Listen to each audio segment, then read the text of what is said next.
Hello students, मैं आपका अंचल सर आ गया हूं अपने यूट्यूब चैनल जिसका नेम है biology by Anchal sir.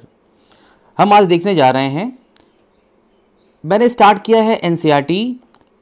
Detail discuss करेंगे हम 11th की एनसीईआरटी एंड 12th की एनसीईआरटी। चैप्टर बाय चैप्टर हमने क्या करेंगे, स्टार्ट करेंगे हम। और इसमें अगर आप नीट के एस्पायरेंट हैं, अगर आपको नीट का प्रिपरेशन करना है तो आपको सिर्फ और सिर्फ एनसीईआरटी पे बेस्ड रहना है, किसी भी और बुक को पढ़ने की कोई ज़रूरत नहीं है। यहाँ पे आपको मिलेगा एनसीईआरटी की एवरी लाइन का एक्सप्लेनेशन। अगर आप क्लास 11th में हैं तो एज ए फाउंडेशन के फॉर्म में आप इस क्लास को देख सकते हैं, इस लेक्चर को देख सकते हैं, इस वीडियो को देख सकते हैं। तो आगे बढ़ने से पहले आप मेरे इस चैनल को जरूर सब्सक्राइब करें। तो स्टार्ट करने जा रहे हैं हम आज पहला चैप्टर जो एनिमल फिजियोलॉजी से है, चैप्टर नंबर 16 एनसीईआरटी का। ये 11th की एनसीईआरटी है और इसका जो फर्स्ट चैप्टर है ये डाइजेशन एंड एब्जॉर्प्शन। ये जो एनसीईआरटी मैं पढ़ाने जा रहा हूं, आप किसी भी यूट्यूब चैनल पे देख लीजिए, आपको इतना डिटेल एक्सप्लेनेशन कहीं नहीं मिलेगा। अगर आप इसको पढ़ रहे हैं तो आपको किसी कोचिंग की भी ज़रूरत नहीं है, कि आपको किसी कोचिंग में जाने की ज़रूरत नहीं है। आप यहाँ से फुल नॉलेज आप गेन कर सकते हैं। ये पार्ट 1 है। हम चैप्टर नंबर 1 करीबन मोर देन 15 पार्ट में क्या करेंगे, इसको कवर करेंगे। तो इससे आप समझ सकते हैं कि मैं कितना डिटेल आपको पढ़ाने जा रहा हूँ। ये पार्ट सिर्फ 1 आप आज पढ़ने जा रहे हैं। तो स्टार्ट करते हैं हम पार्ट 1। आगे बढ़ने से पहले प्लीज़ आप सब्सक्राइब जरूर कर लें। पार्ट 1 स्टार्ट होने से साथ ही जहाँ पे फिजियोलॉजी का चैप्टर 11th की एनसीईआरटी में स्टार्ट हो रहा है, उसके पहले एक साइंटिस्ट का नेम दिया है, जिनका नेम दिया है यहाँ पे क्या, अल्फांसो कार्टी। ये इससे क्वेश्चंस आते हैं। किसी भी कोचिंग में आप जाएंगे तो इन साइंटिस्ट के बारे में कुछ भी नहीं पढ़ाया जाता, लेकिन नीट में इन साइंटिस्ट के बारे में जहाँ जहाँ दिया है, क्लास 11 के एनसीईआरटी में दिया है, क्लास 12 के एनसीईआरटी में दिया है, जहाँ जहाँ दिया है वहाँ से कई क्वेश्चंस आए हुए हैं। तो इसे आप रीड करना कभी ना भूलें। क्लियर है? मैं बता रहा हूँ आपको यहाँ पे, और आप प्रॉपर तरीके से इसको पढ़ना क्या करेंगे, स्टार्ट करेंगे। स्टार्ट करते हैं यहाँ पे। अल्फांसो कार्टी के बारे में दिया है यहाँ पे। ये कौन थे? ये एक इटालियन एनाटॉमिस्ट थे। एनाटॉमिस्ट का मतलब क्या, जो बॉडी के इंटरनल स्ट्रक्चर को स्टडी करता है वो क्या कहलाता है, एनाटॉमिस्ट कहलाता है। वॉज बॉर्न इन 1822 में ये बॉर्न हुए यहाँ पे। ठीक है। कॉटी स्टार्टिंग में Corti began his scientific career, उन्होंने साइंटिफिक कैरियर इतना स्टार्ट किया स्टडिंग द कार्डियोवैस्कुलर। इंपॉर्टेंट है ये कार्डियोवैस्कुलर। कार्डियोवैस्कुलर का मतलब क्या होता है यहाँ पे, कार्डियोवैस्कुलर का मतलब यहाँ पे ये है कि हार्ट एंड वेसल्स के बारे में। वेसल्स मतलब क्या, जो आर्टरीज हैं, जो वेन्स हैं, जो कैपिलरीज हैं, उनके बारे में स्टडी करने को क्या कहते हैं, वैस्कुलर। तो कार्डियोवैस्कुलर स्टडी किए। किस ऑर्गेनिज्म का किए, सिस्टम्स ऑफ द रेप्टाइल। दूसरा इंपॉर्टेंट पॉइंट यहाँ पे ये आ रहा है कि जो रेप्टाइल्स हैं उनका इन्होंने क्या किया था, उनके हार्ट का और उनके वेसल्स का इन्होंने क्या किया, स्टडी किया। इसे आप भूलेंगे नहीं, ये इंपॉर्टेंट पॉइंट है, मैंने आपको बताया यहाँ पे। बाद में लेटर ही turn his attention to the mammalian auditory system. ये मैमेलियन ऑडिटरी सिस्टम का मतलब क्या है, जो मैमल्स हैं, we are belong to the mammals, उनके जो ईयर का सिस्टम है, जो सुनने वाला सिस्टम है, उसकी बात करेंगे, कहेंगे क्या उसको, ऑडिटरी सिस्टम के बारे में उन्होंने क्या किया, वो फोकस्ड हो गए, उसके बारे में वो पढ़ाने लगे, देखने लगे, स्टडी करने लगे। यहाँ पे बात करेंगे हम इन 1851 की बात करें, he published a paper describing, बहुत इंपॉर्टेंट पॉइंट है यहाँ पे, a structure located on the basilar membrane. ये बेसिलर मेम्ब्रेन क्या होती है, मैं अभी आपको दिखाऊंगा। यहाँ पे एक ऐसे स्ट्रक्चर के बारे में इन्होंने डिस्क्राइब किया जो कहाँ प्रेजेंट थी, जो बेसिलर मेम्ब्रेन के ऊपर प्रेजेंट थी ऑफ द कॉक्लिया। कॉक्लिया के अंदर आता है बेसिलर मेम्ब्रेन, वहाँ पे एक स्ट्रक्चर प्रेजेंट था, उन्होंने डिस्क्राइब किया। और वो जो स्ट्रक्चर था उसमें क्या प्रेजेंट था, हेयर सेल प्रेजेंट थे। हेयर सेल कहने का मतलब क्या, एक ऐसी सेल जिसके अंदर हेयर लाइक स्ट्रक्चर दिखाई दे, उसे हम क्या कह रहे हैं, हेयर सेल कह रहे हैं। क्लियर? यहाँ पे ये काम क्या करती है, आगे लिखा है यहाँ देखिए, दैट कन्वर्ट साउंड वाइब्रेशन। जो साउंड वाइब्रेशन है उसको ये हेयर सेल्स क्या करती हैं, नर्व इम्पल्स में कन्वर्ट कर देती हैं। और बाद में अल्फांसो कार्टी के नाम पे उस आर्गन को डेडिकेट किया गया और कहा गया द आर्गन ऑफ कॉटी कहा गया उसको। क्लियर है, आर्गन ऑफ कॉटी कहा गया। अब इनकी डेथ कब हुई? 1888 में क्या हो गई, इनकी डेथ हो गई थी। ध्यान देंगे यहाँ पे। तो आर्गन ऑफ कॉटी जो है वो क्या है, अल्फांसो कॉटी के नाम पे बताया गया है। मैं आपको दिखाता हूँ ये सारी चीज़ आपको कि हेयर सेल्स कहाँ प्रेजेंट है, कॉक्लिया कहाँ प्रेजेंट है और बेसिलर मेम्ब्रेन कहाँ प्रेजेंट है, ये मैं आपको डिटेल में दिखाता हूँ। ये है ईयर का इंटरनल स्ट्रक्चर। ये पूरा का पूरा स्ट्रक्चर क्या कहला रहा है, कॉक्लिया कहला रहा है।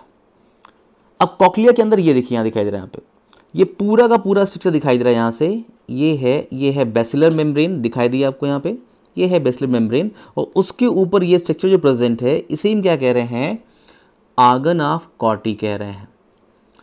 यहाँ से नर्व्स निकली हुई हैं, यहाँ से भी नर्व आ रही है और दिखाई दे रहा है आपको कॉक्लियर ब्रांच दिखाई दे रही है ऑफ नर्व। ये नर्व नंबर क्या है, 8 दिखाई दिया आपको। कहाँ जा रही है, ये ब्रेन के अंदर जा रही है। जो भी साउंड वेव्स आ रही हैं उनको रिकॉग्नाइज करके यहाँ पहुँच रही है। इसके अगर ऊपर देखें हम डिटेल में, इसे हम ईयर वाले चैप्टर में पढ़ेंगे। इसको हम लोग ईयर जहाँ पढ़ेंगे वहाँ पे ये सराउंडिंग में ये पूरा का पूरा बोनी केस दिखाई दे रहा है। यहाँ पे बोनी केस के अंदर यहाँ पे ये पूरा का पूरा स्ट्रक्चर बना हुआ है, दिखाई दिया आपको, जिसे कॉक्लिया कह रहे हैं। यहाँ पे एक डक्ट ये है, दूसरी डक्ट ये है और ये क्या है, तीसरी डक्ट ये है। ये डक्ट ऐसे गई हुई है, फर्स्ट डक्ट, ये सेकेंड डक्ट, ये थर्ड डक्ट। इसको यहाँ पे से टीएस कट किया गया है तो ये डक्ट ये दिखाई दे रही है, ये डक्ट ये दिखाई दे रही है और ये डक्ट ये दिखाई दे रही है। ये तीनों डक्ट दिखाई दे रहे हैं और मिडिल वाले के अंदर ही ये दिखाई दे रहा है आपको आर्गन ऑफ कार्टी क्या कह रहे हैं, दिखाई दे रहा है यहाँ पे। क्लियर है। इस डक्ट, इस पूरे के पूरे ट्यूब के ऊपर अगर देखा जाए तो इसे क्या कह रहे हैं, इस ट्यूब को क्या बोल रहे हैं हम, स्केला वेस्टिबुली बोल रहे हैं और नीचे वाले ट्यूब को क्या बोल रहे हैं, स्केला टेम्पैनी बोल रहे हैं। आगे मूव करते हैं डिटेल में और मैं और दिखाता हूँ उसको आपको। यहाँ पे ये पूरा का पूरा दिखाई दिया। ये देखिए ये पूरा का पूरा स्ट्रक्चर क्या कह रहे हैं, इसको हम आर्गन ऑफ कॉटी कह रहे हैं। अगर इसको डिटेल में देखें तो यहाँ दिखाई दे रहा है, यहाँ देखिए आपको हेयर सेल्स दिखाई दे रही है। ये सेल्स दिखाई दी यहाँ पे जिनके ऊपर हेयर्स लगे हैं। यहाँ पे ये हेयर्स दिखाई दे रहे हैं, यहाँ पे ये हेयर्स हैं, ये सेल्स दिखाई दे रही हैं और हर एक सेल के लास्ट में यहाँ पे आपको देखिए एक आपको नर्व दिखाई दे रही निकलती है। ये नर्व है, ये भी क्या नर्व है, ये भी क्या नर्व है और आगे जाके सारी की सारी कंबाइन हो जा रही हैं और एक बड़ी नर्व बना रही है यहाँ पे, जो क्या कह रहे हैं, कॉक्लियर नर्व कह रहे हैं। जो ये पूरे के पूरे जो हेयर सेल्स हैं ये क्या है, रिसेप्टर्स हैं जो क्या करती हैं, साउंड वेव को क्या करती हैं, नर्व इम्पल्स में कन्वर्ट करने का काम करती हैं।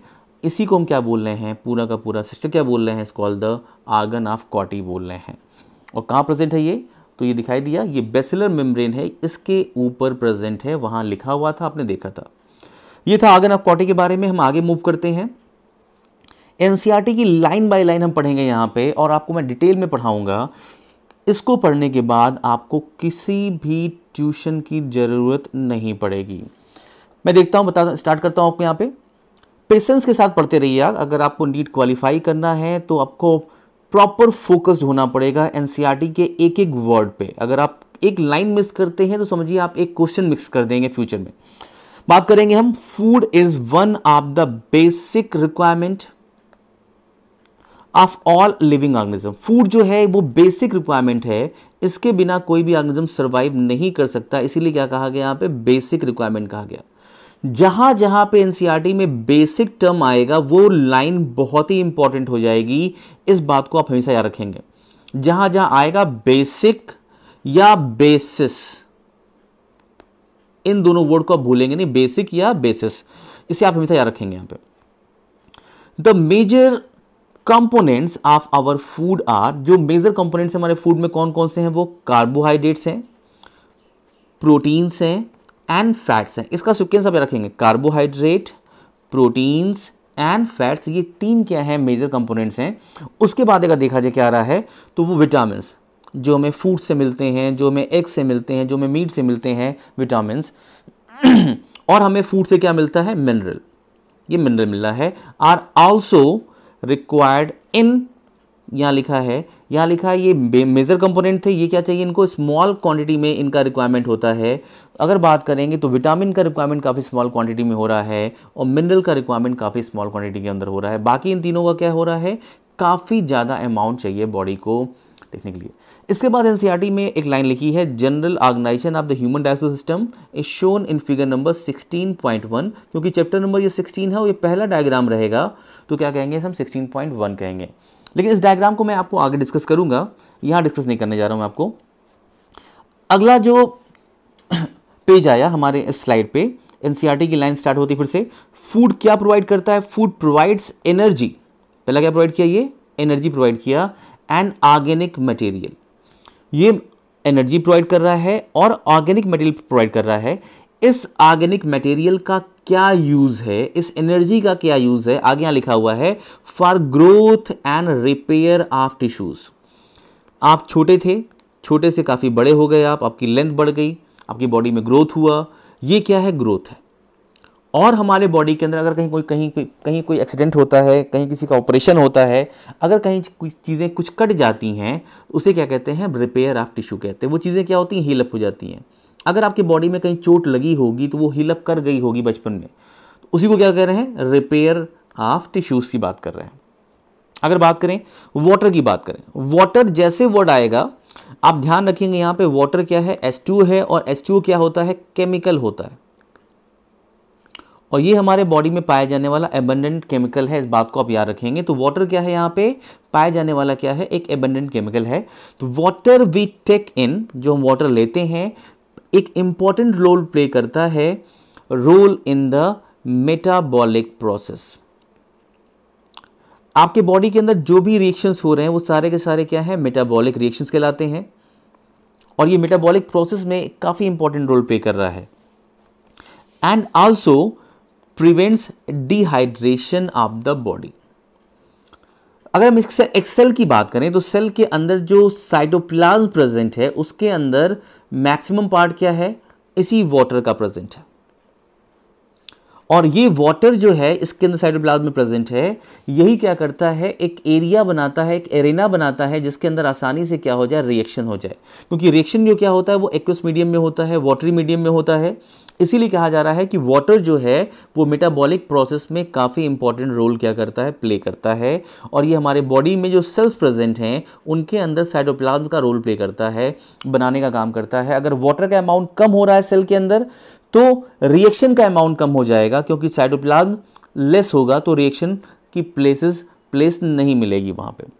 बात करेंगे हम बायो। बायो का मतलब क्या? लाइफ से बात होती है यहाँ पे। बायो लाइफ के अंदर कौन कौन से मैक्रो मॉलिक्यूल्स हैं? यहाँ देखिए, bio macro molecule in food can not be utilized. Focus करेगा यहाँ पे, क्या लिखा है? Can not be utilized. Utilize नहीं हो सकता by our body in their original form. In their original form का मतलब क्या? जैसे कि आपने पनीर का क्यूब खाया, तो ये एज इट इज यूटिलाइज नहीं हो सकता, इसे ब्रेक करना पड़ेगा, तब जाके क्या होगा? ये हमारे सेल के अंदर इंटर कर पाएगा। अगर आपने बटर खाया हुआ है तो ये भी क्या करना पड़ेगा? उसको ब्रेक करना पड़ेगा। ब्रेक करेंगे तभी क्या होगा? ये सेल के अंदर क्या करेगा? एंटर करेगा। मैं बताऊंगा अभी आपको यहाँ पे। अब यहाँ एक वर्ड आ रहा है बायो मैक्रो मॉलिक्यूल्स। ये क्या होते हैं? इनके बारे में मैं आपको नेक्स्ट स्लाइड में बताता हूँ कि क्या बायो मैक्रो मॉलिक्यूल्स होते हैं। एग्जाम्पल देखिए यहाँ पे बायो मैक्रो मॉलिक्यूल का जो दिखाई दे रहा है आपको यहाँ पे, प्रोटीन। प्रोटीन क्या आ रहा है? ये मैक्रो मॉलिक्यूल के फॉर्म में आएगा। जो न्यूक्लिक एसिड हैं आपके बॉडी के अंदर, जिसे डीएनए हम या आरएनए कहते हैं, दोनों अलग टाइप के दिखाई दे रहे हैं, डीएनए एंड आरएनए की बात कर रहे हैं, ये भी क्या है? बायो मैक्रो मॉलिक्यूल दिखाई दे रहे हैं आपको।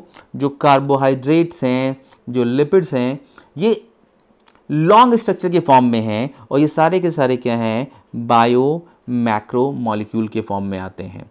तो यहाँ क्लियर हो जाना चाहिए जो बायो मैक्रो मॉलिक्यूल लिखा हुआ था उसके बारे में।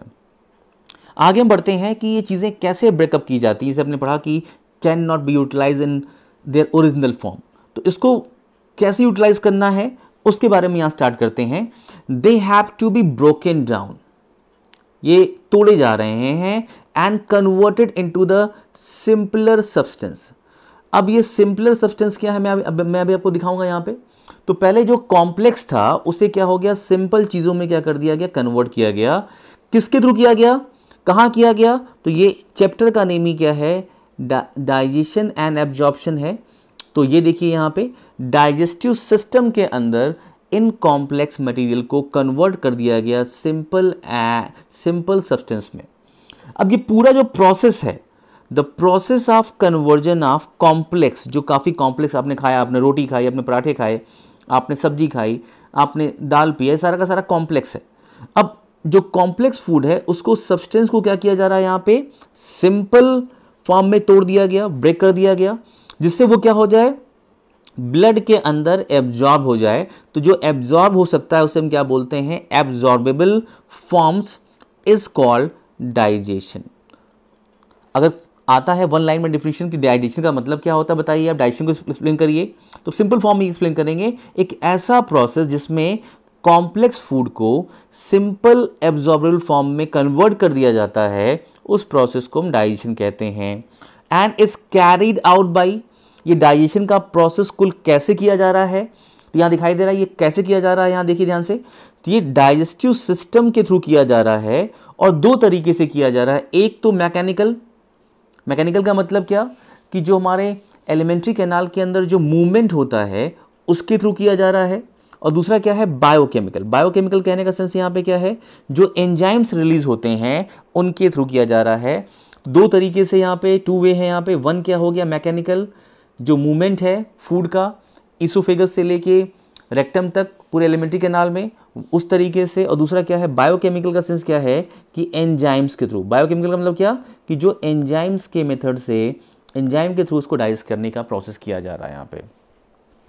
आगे बढ़ने से पहले मैं आपको बता दूं कि ये सिंपल एब्जॉर्बेबल चीज़ें क्या होती हैं, मैं आपको दिखाना चाहूँगा।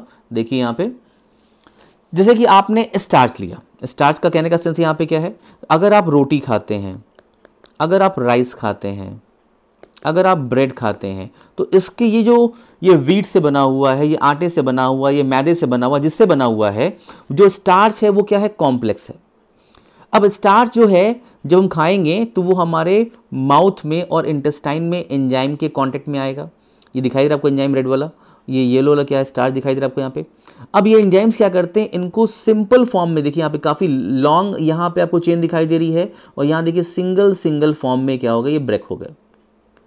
ये सिंगल फॉर्म क्या कहला रहा है, ये ग्लूकोज कहला रहा है। तो अगर क्वेश्चन आता है कि स्टार्च अल्टीमेटली किस सिंपल फॉर्म में कन्वर्ट होता है, तो स्टार्च सिंपल फॉर्म में किस में कन्वर्ट हो गया, ग्लूकोज में क्या हो गया, कन्वर्ट हो गया।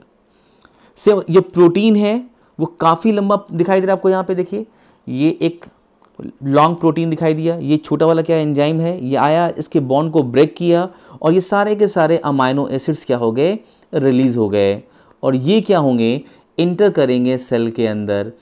ये प्रोटीन कॉम्प्लेक्स था, ये क्या है, सिंपलर फॉर्म में आ गया। तो प्रोटीन किस फॉर्म में ब्रेकअप हो जाता है, अमाइनो एसिड्स के फॉर्म में क्या होता है, ब्रेकअप होता है। फैट जो है वो कॉम्प्लेक्स दिखाई दिया, यहाँ देखिए ये 3 के फॉर्म में दिखाई दे रहा है, यहाँ पे एंजाइम्स आके से अटैच हुआ, और यहाँ देखिए सिंपल फॉर्म में क्या हो गया, ये ब्रेक कर दिया गया। तो फैट किस फॉर्म में ब्रेक होता है, सिंपल फॉर्म में, तो ये ब्रेक हो रहा है किसमें, फैटी एसिड एंड ग्लिसरॉल के फॉर्म में ब्रेक होता है। अगर क्वेश्चन आता है कि स्टार्च का सिंपलेस्ट फॉर्म क्या है, एब्जॉर्बेबल फॉर्म क्या है स्टार्च का, तो आंसर क्या होगा, ग्लूकोज। प्रोटीन का क्या है, अमाइनो एसिड। फैट का क्या है, फैटी एसिड एंड ग्लिसरॉल, दो चीज़ है। अगर क्वेश्चन आता है इसका, अगर आप रिवर्स कर दें, हम अभी यहाँ से यहाँ जा रहे थे, अगर हम यहाँ से यहाँ आए, कोई कहे कि स्टार्च का फॉर्मेशन किससे होता है, तो आंसर क्या होगा, ग्लूकोज से। प्रोटीन का फॉर्मेशन किससे होता है, आप बोलेंगे क्या, अमाइनो एसिड से। फैट का फॉर्मेशन किससे होता है, आप क्या बोलेंगे, फैटी एसिड एंड ग्लिसरॉल से होता है। तो आपको ये क्लियर हो गया होगा कि क्या सिंपल एब्जॉर्बेबल फॉर्म होता है। क्लियर है, आगे बढ़ते हैं यहाँ से। हम स्टार्ट करने जा रहे हैं डाइजेस्टिव सिस्टम। आपके एनसीईआरटी की एक एक लाइन हम एक्सप्लेन कर रहे हैं यहाँ पे, और आपको सारी चीज़ें क्लियर होती जाएंगी। यहाँ पे स्टार्ट करते हैं। The human digestive system consist of alimentary canal. ये क्या रहा है यहाँ पे, पहला चीज क्या दिखाई दिया, एलिमेंट्री कैनाल आया, एंड साथ में क्या इसके साथ है, and the associated glands. Associated कहने का मतलब क्या, कि इन ग्लैंड्स का सिक्रीशन जो है इस एलिमेंट्री कैनाल में जाएगा, और ये ग्लैंड्स से क्या सिक्रीशन निकलता है, इससे निकलता है एंजाइम्स निकलते हैं, इससे निकलता है म्यूकस निकलता है, इससे निकलता है बाइकार्बोनेट निकलता है, इससे निकलते हैं हार्मोन्स निकलते हैं। तो ये तमाम चीज़ जो है इसके अंदर एलिमेंट्री कैनाल में जा रहा है। आगे बढ़ने से पहले मैं बताना चाहूंगा कि एलिमेंट्री कैनाल का क्या मतलब है। तो what is the meaning of alimentary? Alimentary का मतलब होता है नरिशमेंट। जो नरिशमेंट प्रोवाइड करता है उसे क्या कहते हैं? एलिमेंट्री कैनाल कहते हैं। तो ये पूरी की पूरी डाइजेस्टिव सिस्टम के अंदर एलिमेंट्री कैनाल तो है, और ये क्या कर रहा है? हमें नरिशमेंट प्रोवाइड करने का काम करता है, क्योंकि यही जो हम खाते हैं डाइजेस्ट करता है, और डाइजेस्ट होने के बाद ब्लड में जाता है फूड, और ब्लड में जाने के बाद हमारी बॉडी के हर सेल के पास क्या होता है? वो डिलीवर किया जाता है। तो आप भूलेंगे नहीं, नरिशमेंट होता है एलिमेंट्री कैनाल का मीनिंग। आगे बढ़ते हैं। ये पूरा का पूरा आपको एक फिगर दिया है जो हम डिस्कस किए थे पहले पेज पे, कि जो डायग्राम दिया है 16.1 देखिए यहाँ पे, द ह्यूमन डाइजेस्टिव सिस्टम। इस डायग्राम को आप ड्रॉ करेंगे अच्छी तरीके से, और इस डायग्राम में कई चीज़ों को डिफाइन नहीं किया गया, जैसे कि ये लाइनिंग दिखाई दे रही है। ये लाइनिंग क्या है? जिसे क्या कहते हैं हम? डायफ्राम कहते हैं। आगे मैं दिखाऊंगा उसको क्या कहेंगे, डायफ्राम कहेंगे। अब डायफ्राम के नीचे ही ये सारी चीज़ें आ रही हैं, आपको ध्यान देना है यहाँ पे। क्या क्या चीज़ें आ रही हैं? ये आपका स्टमक आया, ये आपका लीवर का ये लेफ्ट पार्ट है, ये राइट पार्ट है, ठीक है। राइट पार्ट के पास क्या है? आपका ये गॉल ब्लैडर दिखाई दे रहा है यहाँ पे। ये आपका ये सी शेप का ड्यूडनम दिखाई दिया आपको यहाँ पे। इसके सी शेप के अंदर ही यहाँ पे आपको पैंक्रियाज दिखाई दे रहा है, ये पैंक्रियाज हो गया। इसके बाद ये ड्यूडनम फर्स्ट पार्ट है, ये देखिए यहाँ पे फिर क्या आ गया? यहाँ पे जेजुनम हो गया, ये सेकेंड पार्ट होता है स्मॉल इंटेस्टाइन का। अगर बात करें तो यहाँ दिखाई दिया आपको यहाँ पे। अब जो थर्ड पार्ट है वो स्मॉल इंटेस्टाइन का, ये इलियम दिखाई दिया यहाँ पे। मैं आपको डिटेल में बताऊंगा ये सारी चीज़ें यहाँ पे। ये ओरल कैविटी हो गया, जो हम माउथ की जो कैविटी से हम ओरल कैविटी कहते हैं। ये आपकी लार्जेस्ट सेलेवरी ग्लैंड दिखाई दे रही है, जिसे हम पैराटिड कहते हैं। डिटेल में बताऊंगा आपको ये। फिर यहाँ पे 2 और ग्लैंड्स और प्रेजेंट है यहाँ पे। जो टंग के नीचे है उससे कह रहे हैं सब लिंगुअल कह रहे हैं, और जो टीथ के पास उसे क्या कह रहे हैं हम? सब मैक्सिलरी कह रहे हैं। डिटेल में बताऊंगा मैं आपको यहाँ पे। तो ये था एक डाइजेस्टिव सिस्टम का डायग्राम, इसे आप प्रैक्टिस जरूर करें।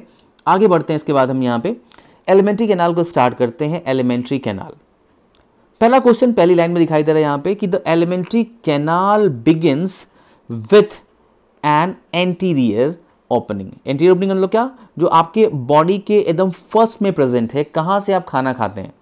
तो खाना कहाँ से खाते हैं? जो बॉडी का आगे वाला पार्ट है, ए का मतलब याद रखिए आगे वाला पार्ट, ठीक है। एंटीरियर ओपनिंग जिसे क्या कह रहे हैं? The mouth. माउथ से एलिमेंट्री कैनाल स्टार्ट हो गई, इस बात को आप याद रखेंगे। And it opens out. कहाँ पे ओपन होती है? तो माउथ से स्टार्ट हो रही है, और बॉडी के पीफार जो पीछे वाला पोर्शन है, पोस्टीरियर पोर्शन है, थ्रू द एनस। तो माउथ से लेके एनस का जो पोर्शन है, माउथ से लेके स्टार्ट हो गई और एनस तक जा रही है। क्या है ये? This is called the alimentary canal. इसे आप भूलेंगे नहीं, this called the alimentary canal. Clear है? तो इस पेज पे आपने एक क्वेश्चन देखा कि एलिमेंट्री कैनाल माउथ से स्टार्ट हुई और कहां तक गई? एनस तक गई। क्लियर है? यहाँ पे आगे बात करते हैं, यहाँ पे बढ़ते हैं। इस पूरे के पूरे एलिमेंट्री कैनाल को आपको दिखाई दे रही है यहाँ पे। ये माउथ से आपका स्टार्ट हो गया एलिमेंट्री कैनाल, और देखिए कहाँ गया रहा है यहाँ पे? ये इसोफेगस है, फिर यहाँ स्टमक आया, फिर यहाँ पे दिखाई दिया आपको यहाँ पे स्मॉल इंटेस्टाइन आई, फिर लार्ज इंटेस्टाइन आई, फिर रेक्टम है, फिर लास्ट में क्या हो गया? यहाँ पे स्टार्ट एंड हो गया। तो यहाँ से लेके यहाँ तक का जो पोर्शन आपने देखा पूरा का पूरा, ये whole thing is called the alimentary canal. Short form में क्या कहेंगे? इसको हम AC कहेंगे यहाँ पे। क्लियर है? यहाँ पे साथ में आपको इस चैप्टर में इस डायग्राम में आपको ये चीज़ और दिखाई दे रही है कि इसके साथ एसोसिएटेड ग्लैंड्स हैं। जैसे कि इस पूरे एलिमेंट्री कैनाल के साथ ये सेलेवरी ग्लैंड दिखाई दी, जो हमारे बॉडी में टोटल 3 पेयर्स होती हैं। नंबर में कहा जाए तो ये 6 इन नंबर होती हैं। 3 एक साइड में कहा जाए तो लेफ्ट साइड में, 3 राइट साइड में। यहाँ देखिए यहाँ पे ये गॉल ब्लैडर जिसके अंदर बाइल स्टोर होता है, लीवर में फॉर्म होता है, यहाँ स्टोर होता है। ये है पैंक्रियाज। साथ में स्टमक की वॉल के अंदर ग्लैंड प्रेजेंट है, स्मॉल इंटेस्टाइन की वॉल के अंदर ग्लैंड प्रेजेंट हैं, लार्ज इंटेस्टाइन के वॉल के अंदर ग्लैंड प्रेजेंट हैं। तो ये सारा का सारा एसोसिएटेड ये ग्लैंड दिखाई दे रहा है। ये था हमारा पहला पार्ट। इसके बाद हम क्या करेंगे? सेकंड पार्ट देखेंगे। उस सेकंड पार्ट के लिए आप बने रहिए मेरे साथ, इसे आप रिवाइज करिए। हम स्टडी करेंगे क्या? डाइजेशन एंड एब्जॉर्प्शन का सेकंड पार्ट। तो प्लीज़ आप मेरे साथ बने रहिए। टेक केयर एंड चैनल को सब्सक्राइब करना ना भूलिए। Biology by Anchal sir. Take care you all.